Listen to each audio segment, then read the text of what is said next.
So you've LinkedIn, Plaxoed, blogged, Twittered, Facebooked, you have a website. All of these things are meant to drive people to your business.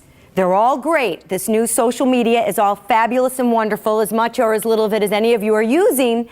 But ultimately, once you get the prospect to you, you have to present your product or service to this prospect.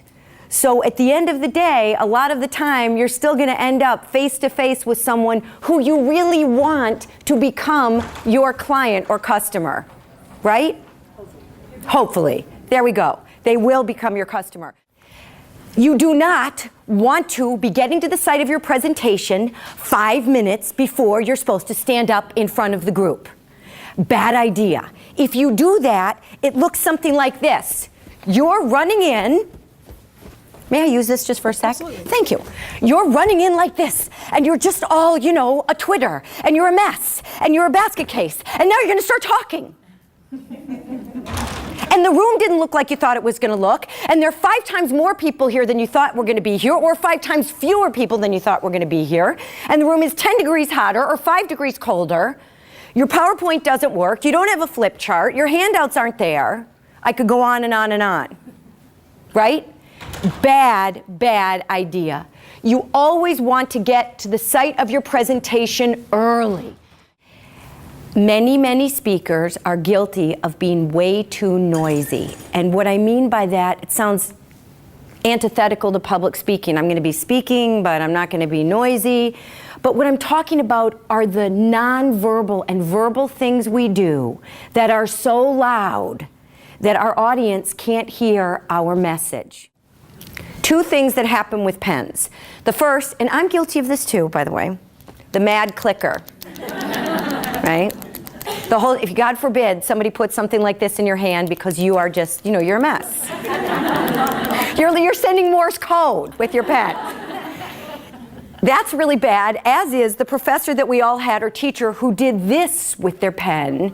So the pen becomes this hypnotic element, right? You're just watching the pen, you're getting sleepier and sleepier. Really bad. If you know you're going to do that, for heaven's sake, don't pick up a pen. Those are some of the nonverbal distractors. One more, this is my absolute favorite, and this is true story. I saw a man speak at Toastmasters, an 8-minute extemporaneous speech. The entire time he spoke, he was doing this. It's either the cha-cha or the samba, maybe it's the rumba, I'm not sure, it's a dance step. It was all I could do not to walk up to the stage and just settle his hips. You have to look your audience in the eye. I need to know, are you getting it? Are you not getting it? Are you bored? Are you confused? Are you angry? Are you disagreeing with me? I can only find that out if I look at you. Now, having said that, you do not want to punish the person who's a good listener by only speaking to them. You don't want to be reading.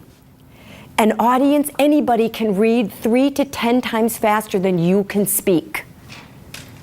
And they can read. They don't need you to read it to them.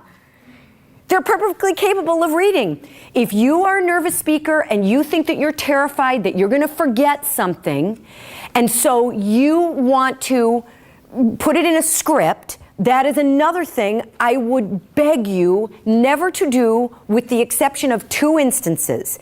If you're being deposed in court, so your lawyer wants to be sure that absolutely nothing comes out of your mouth that they didn't want to come out of your mouth, or you're giving a eulogy, which is going to be just a highly emotionally charged situation, and you don't want to ramble, and there are heartfelt things you want to say. No one's going to blame you for reading a eulogy. But for heaven's sake, in any kind of persuasive presentation, you can't persuade and read at the same time. You just can't do it. Being someone who I'm wildly creative, my left side of my brain just barely hobbles along. So that even if she said debt to income, that means nothing to me. It's like I hear snow on the TV when the cable's out. It's just like, So she would have to like say to me, okay, pretend like these Oreos are how much you make.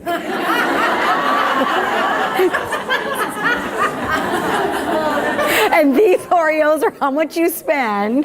You need more Oreos, right? Go ahead, sorry, but seriously, go ahead.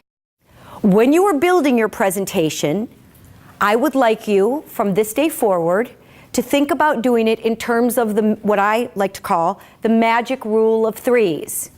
Anybody ever heard about the rule of threes? You don't have to call it magic, I just call it magic. Anybody? Okay, this is so easy. The rule of threes is simply the idea that we as human beings organize our thoughts in terms of three.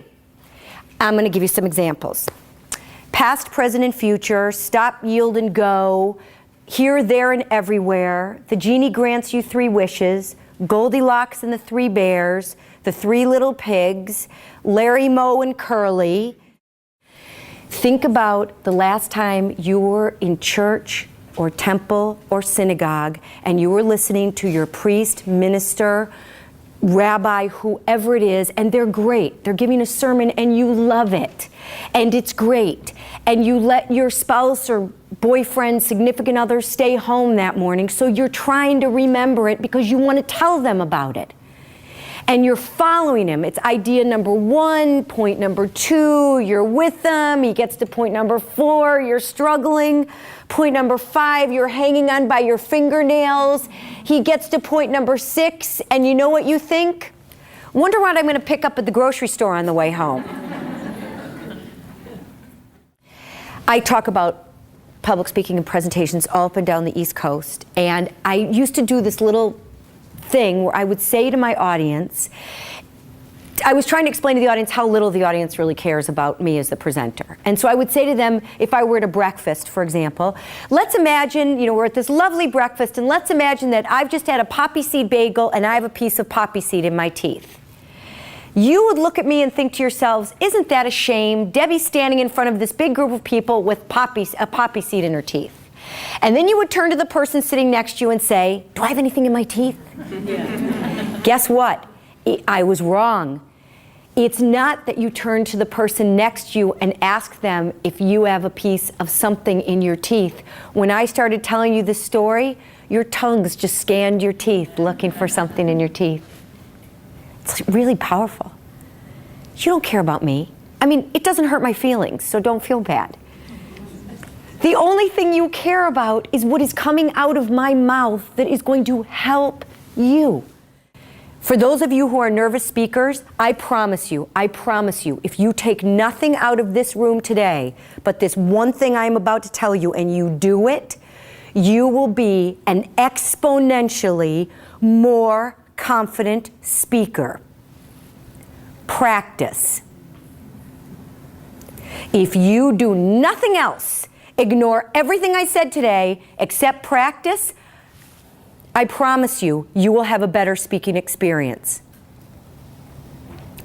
And the best part to practice is your introduction. Practice your introduction because that's when you're the most nervous, right? At the beginning.